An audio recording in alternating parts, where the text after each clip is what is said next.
Well, you picked out the perfect song. Thank you. Well, we're in for a treat today.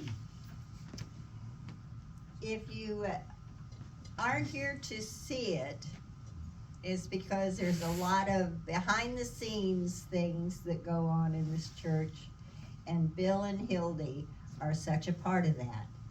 And Hildy brings in those huge water jugs for downstairs and for our little water fountain thing, and wallers that downstairs by herself. If someone is sick or needing help, Hildy's there with the homemade soup and knocking on the door. I have experienced that myself, and we so appreciate all that she and Bill do to support this church, and we love you. And so please make welcome Hildy Yep.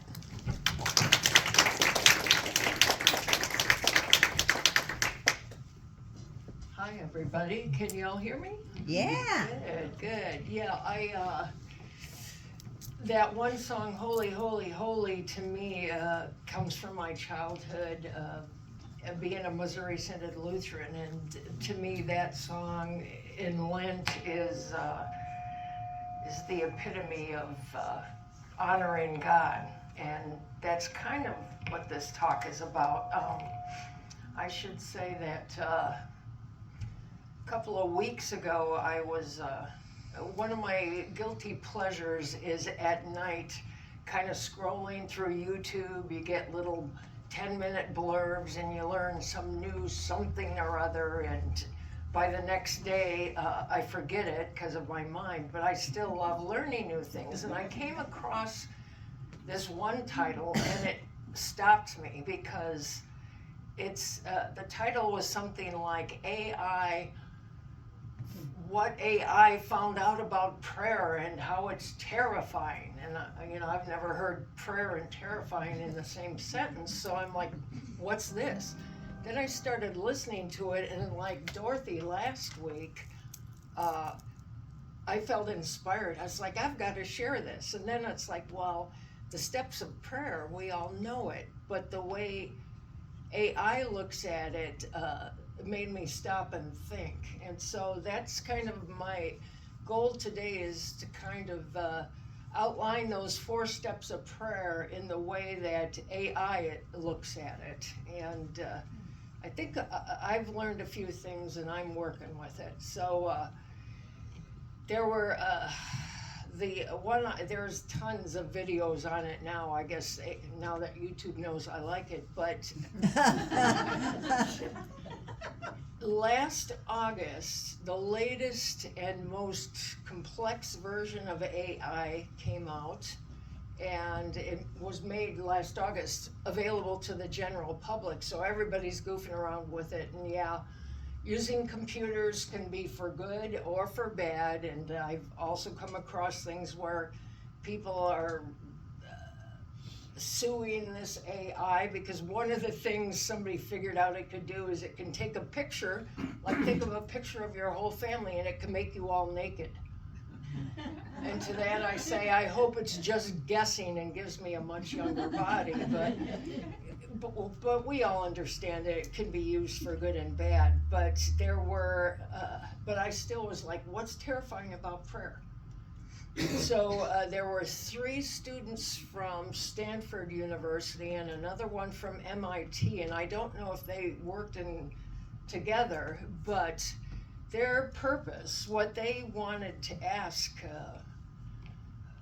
well, I should tell you, the latest version of AI is called Grok, Grok. Has anyone ever heard of that? Grok.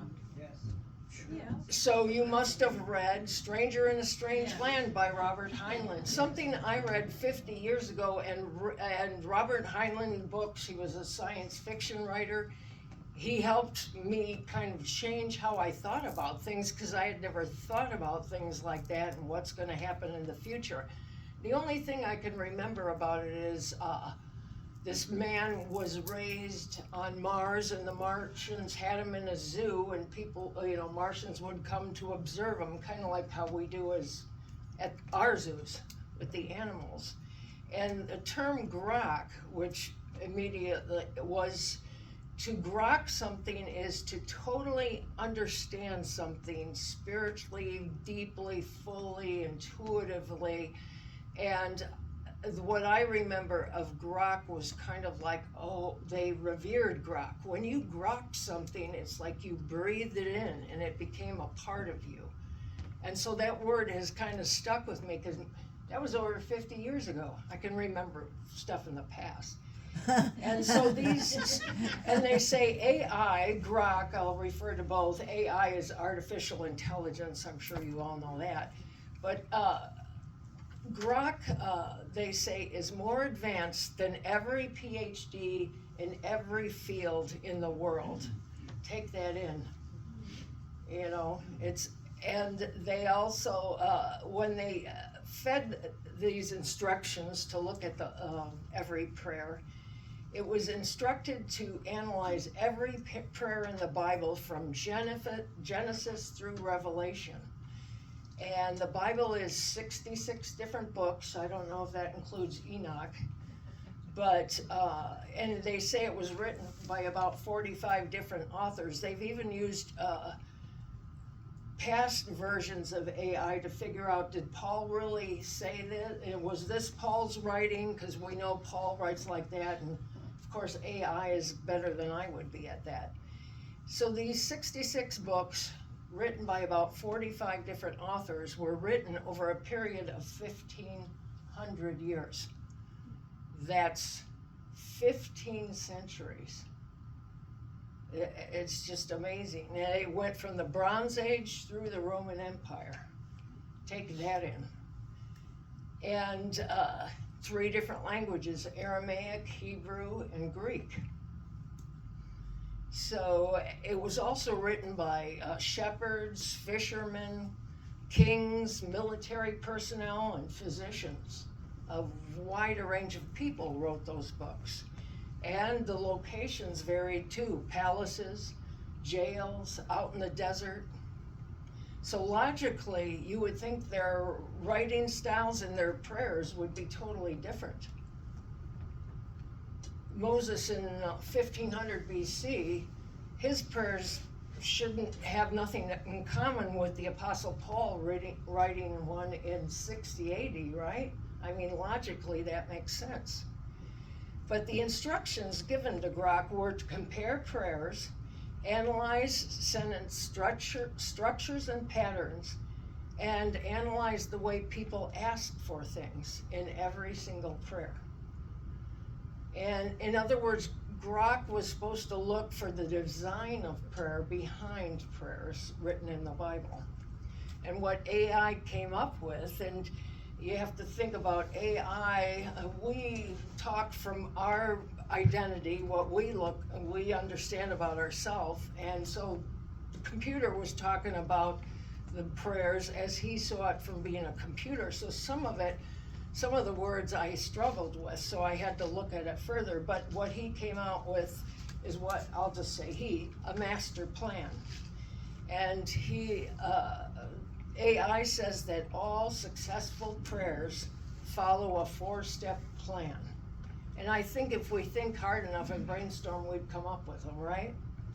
Every time a miracle occurred, these 4 steps were involved, which is, AI is saying there's this code for the perfect prayer.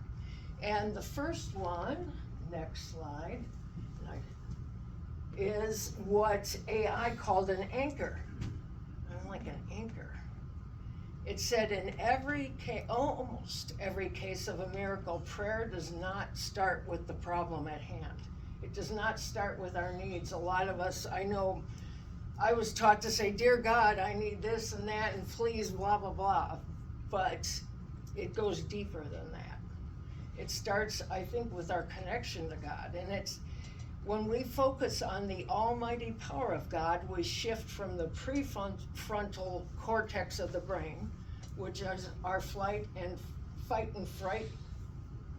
Fight or and flight. flight response, to our parasympathetic part of the brain, which is more relaxed and more open, and it puts us in a state of peace. And one really interesting thing I thought was AI determined that all the prayers that used this first step, 89% of them were positive, had a positive outcome. But when you skip this step of acknowledging and recognizing God, your success rate goes down to 17%, which I thought was interesting. And one of the examples they gave was King Jehoshaphat, and I didn't remember this story, but he had a little small kingdom and army, and he got wind that 3 bigger armies were coming to destroy all of them.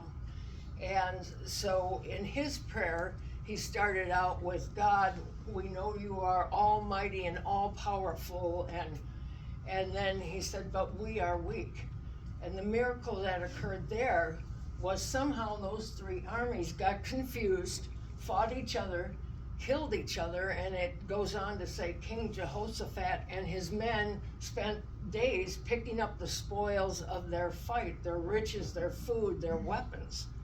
So what a miracle that was. Instead of being obliterated, they were enriched through the miracle of God.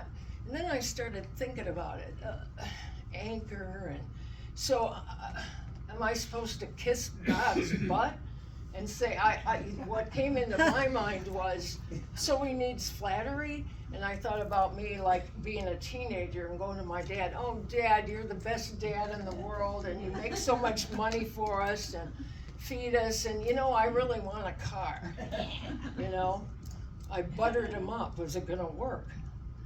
But then I was like, I don't think God needs to be buttered up. So then I went back to what AI said, anchor. Well, what's an anchor? An anchor ship makes it move, makes it stay still, even though there's water. And on Earth, we talk about grounding, getting within ourselves. And what I realized when they're talking, AI talked about acknowledging God, it's not flattering him, it's realizing, getting to the space where we feel God is inside of us, and that we recognize that power. Instead of just saying, oh God, stop this pain, we have to realize that God does have that power to stop our pain. So I thought, okay, so anchoring is kind of getting straight with God. And then step 2, AI calls alignment. And that makes sense. But AI goes on further to say, in aligning with our prayer request, when we request, we have to ask for something much bigger than what we want. Align our request with a greater purpose, a bigger plan. And the one thing that really stumped me, because AI says this is the hardest step. And AI referred to this as noise cancellation. And I'm like, okay, so this is a computer talking. And one of the examples was, if you want to listen to AM 110, if you're on AM 112, do you hear it? Yeah, but there's a lot of static. So this alignment step means being clear with God so he can hear us. Again, the code is actually align with God. So then I'm thinking, well, Dad, I want this car, but if I had this car, I could go get your mail, I could do some grocery shopping, I could take my siblings to work, the greater purpose, I could help this family. So now, but do I really mean that? Am I being honest? Or do I just want a fancy car so I can show off and drive around and be, So alignment is telling God or understanding why this would be a good thing and how it would help all of us. So that's alignment, that shift, and noise cancellation. I worked with that. So I still was like, noise cancellation, what is that? And then I thought of the Bible verse, God is love. And there is only love, like the Course in Miracles said. And if God is love, and I think he's numbers too, anything that's infinite, if God is love, anything that is not love does not compute. In a computer's mind, it won't work if it's not from a pure heart. Maybe that's what alignment is. How many of you feel like you have a pure heart? From time to time we do, just like from time to time we really feel God's love. And when you feel God's love, so this time one of the examples they gave, next slide, is the story of Hannah. Hannah was a second wife. First wife had a bunch of kids, and back then I guess that meant you were the super woman, and she felt terrible about not being able to have kids, and her husband would say, I love you anyway, it doesn't matter, but it bothered her to the point where she couldn't eat, she couldn't drink, and the story was she was at some kind of a festival in the temple, and she was praying so hard for this, the other priests thought she was drunk, and Eli came along and said, what's going on, and she's saying, and she had prayed and prayed for years. And in that interchange with Eli, she said to God, God, if you bring me a son, I will dedicate his life to you. And here's the Bible verse that talks about it. And guess who her son was? Samuel. And Samuel they called the first prophet of the Bible. And my fascination with numbers, interesting that it's 1 Samuel 1 verse 1:1, because in my mindset, whenever I see a bunch of ones, like if you look at the clock and it says 1:11, that means pay attention. So pay attention to this and how she prayed. So not only did she get her son, but it was for the goodness of all. So what she did when her son was old enough is she handed him over to Eli, and they raised him in the church, and he became a wonderful prophet. And so, okay, so now we go to the next slide, which is the third step, and AI says this is the most confusing one, and he calls it surrender the paradox. But AI also calls this, when you do step 3, you are at the moment of highest power. And again, and he calls it active trust. And again, I think it's, in a way, it's like moving from fight and flight, back to the part of your brain, the parasympathetic part of your brain that feels peace. And how do we know if we've truly surrendered is we stop obsessing about our problems and our needs, and we give up that need to control, and that's where the magic occurs. And that made me think of God helps those who help themselves. And if you're in a fight and flight, all you're thinking about is, I'm afraid, I'm not getting this, I need this. But when you trust God, you're in, and AI even says that our stress levels drop, and the part of our brain that solves problems starts working again. So God will help us that helps themselves. I thought, oh, that, so it kind of gave me a new look at it. And AI calls this step making the best of brain resources.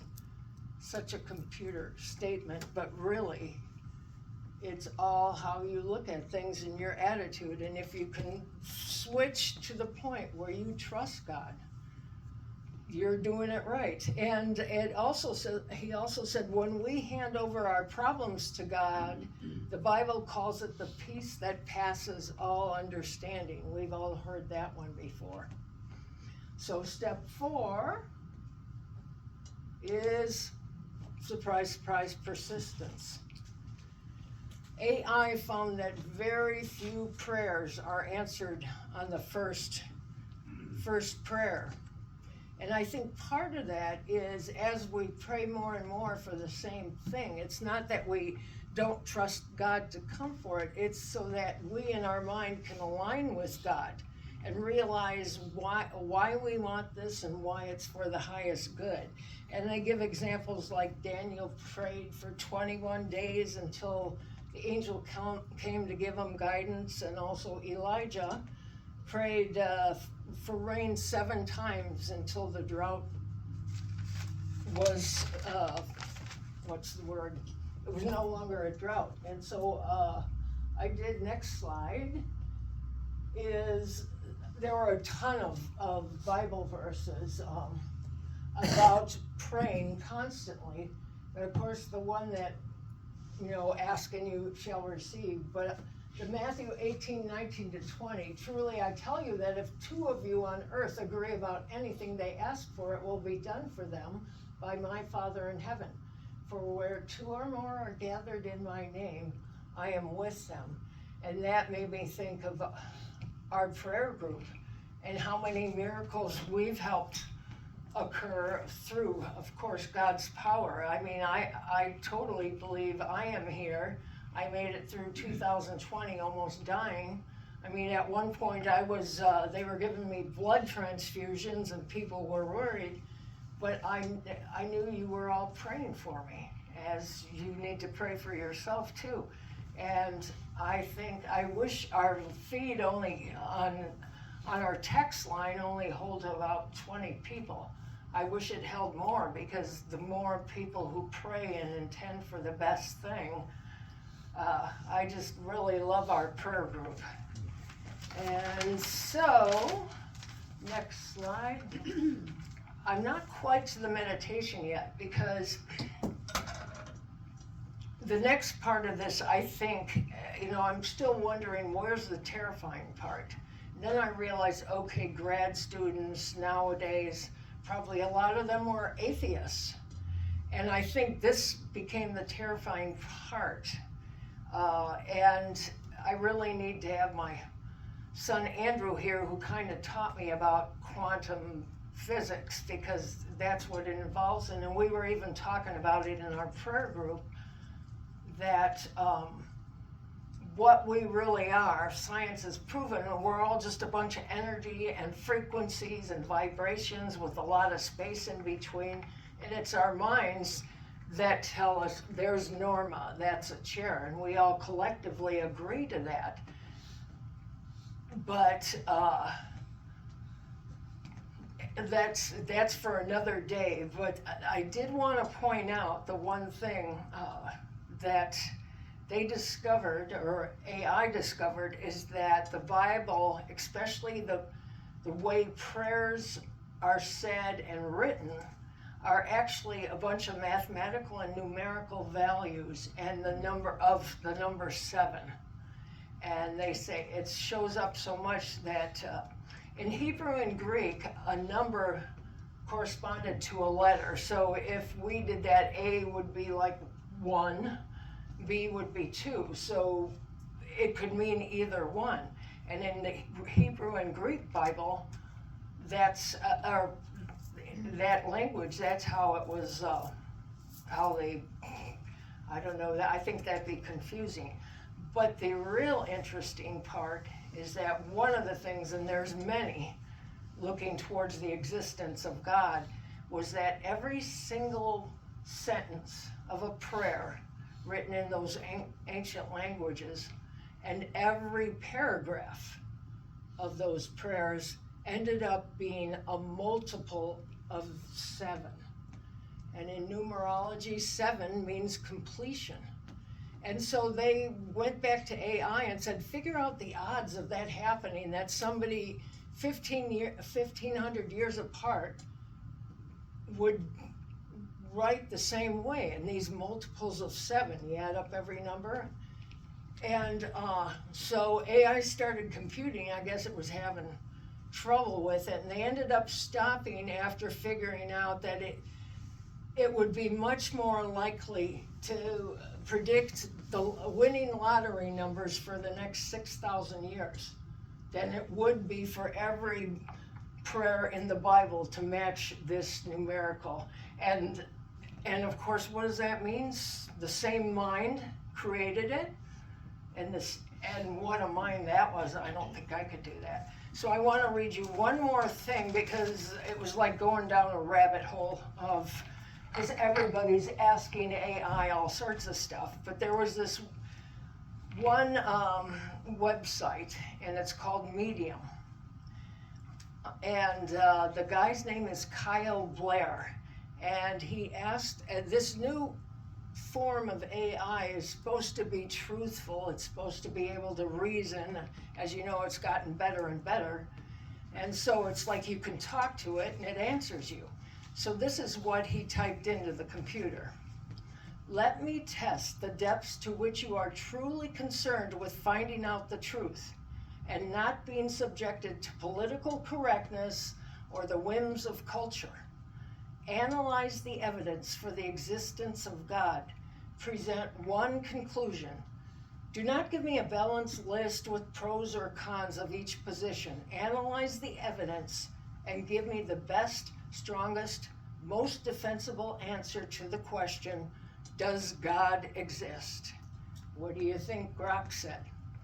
It's interesting because he talks like a person. I'll dive into the evidence for the existence of God with a clear-eyed focus on finding the most defensible conclusion, unswayed by cultural pressures or equivocation. The question demands a rigorous analysis of the best available evidence, philosophical, scientific, historical, and experiential, and a singular answer.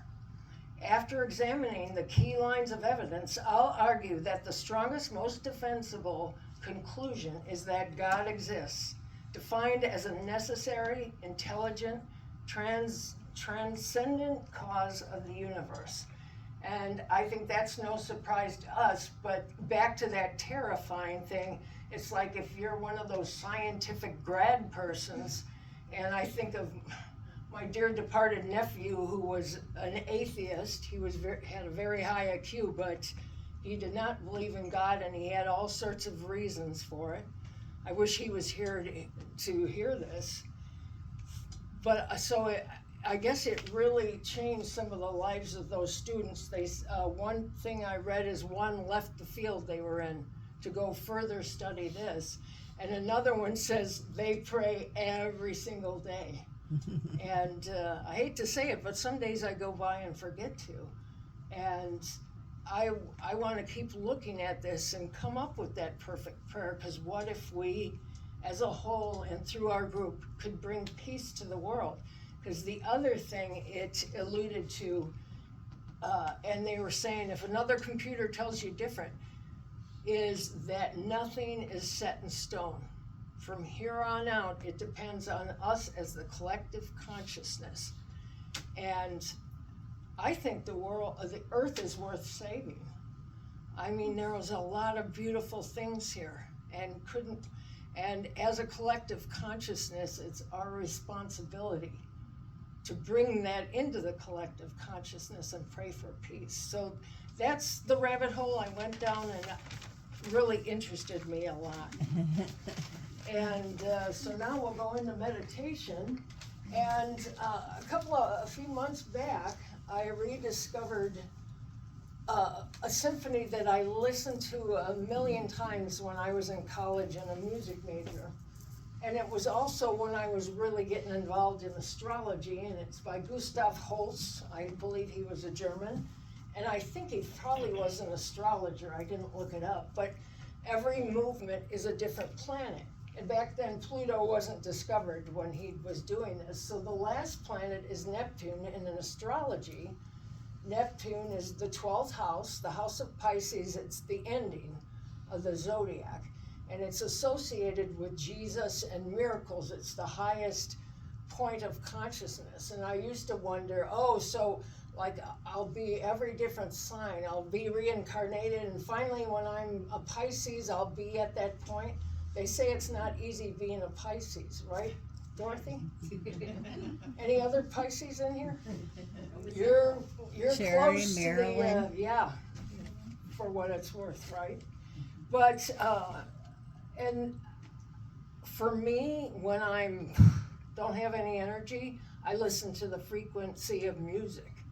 And it gets me going. I like to clean to music, and the last movement is Neptune, and Neptune is all spirits, it represents spirituality, and it's an 8-minute and some song, so I'm gonna ask Terry just to play the last 3 minutes of it, because when I listen to this, it's like I can imagine stepping into the other realm. It's what I want to hear when I'm making my transition, because to me, the sounds are kind of like close to God. And that whole song, the Neptune song, he uses some really interesting chords and things in it, but the last is the angels singing. So for the next 3 minutes or so, try to erase everything in your mind. They say when you meditate, a thought comes, just let it go, and try to feel the music coming in you, because to me, this is stupendous, and I hope we can play that. Starting at 5:40. Around 5:40. That's a minute 30 from there to the end. Oh, it is? It's 7 minutes and 4 seconds. Well, it started at 5 then. I thought it's an 8-minute and something. It's 7 minutes and 4 seconds. Are you using the Berlin Orchestra one? Whatever, I'm very picky. whatever version I was given. So I didn't want to be that picky to say do the Berlin Orchestra. that's what I was given. Oh, that one? Can I change it to the one I want? Let me tell me what you want. Okay, it's the picture is Holst the Planets album by the Berlin Orchestra. It's along with all that. You know how to search for it. Sure. Thank you, thank you. That's why I asked earlier if we got it right. Sorry about that. That's why when I clicked your link, it didn't work for me. Well, yeah, because oh, here it is. Okay.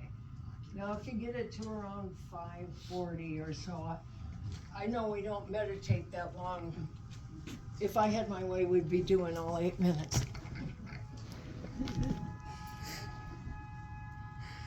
tell from here where I am. I'm just gonna go halfway since it's. Yeah, that works. The whole song is beautiful. There you go.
Bill and I listen to that every night before we go to bed. We listen to the whole symphony, and in my meditation it came to me, I'm supposed to say hi to Bill and Baba.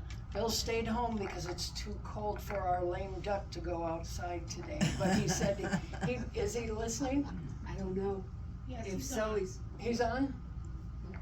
Hey Baba, hey Bill, love you. Thank you.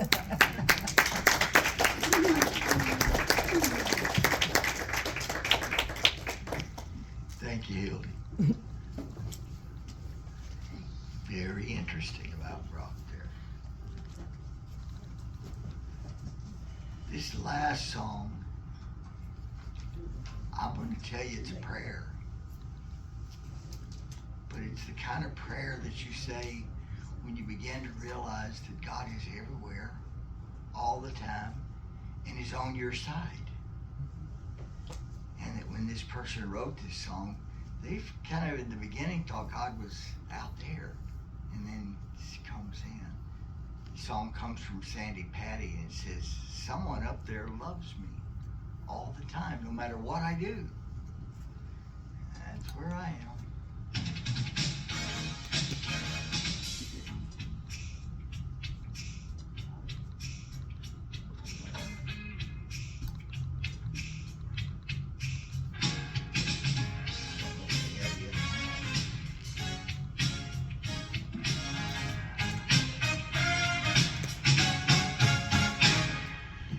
Standing at the crossroads. Looks like I was early anyway. Yeah. Can't do nothing with my glasses on. The computer control pulled back to this other keyboard. That's why I couldn't do the volume. I gotta fix that. It's not a good thing.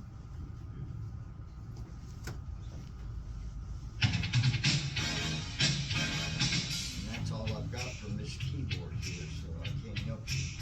It's supposed to be here.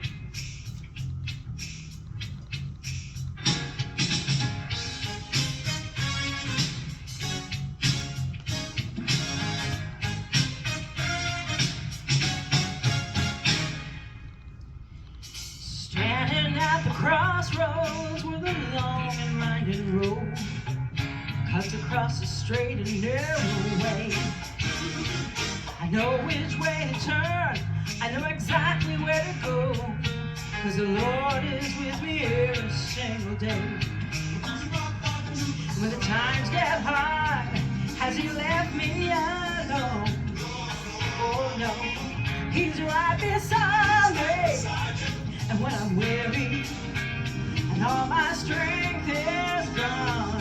He takes my hand and leads me on. He's watching over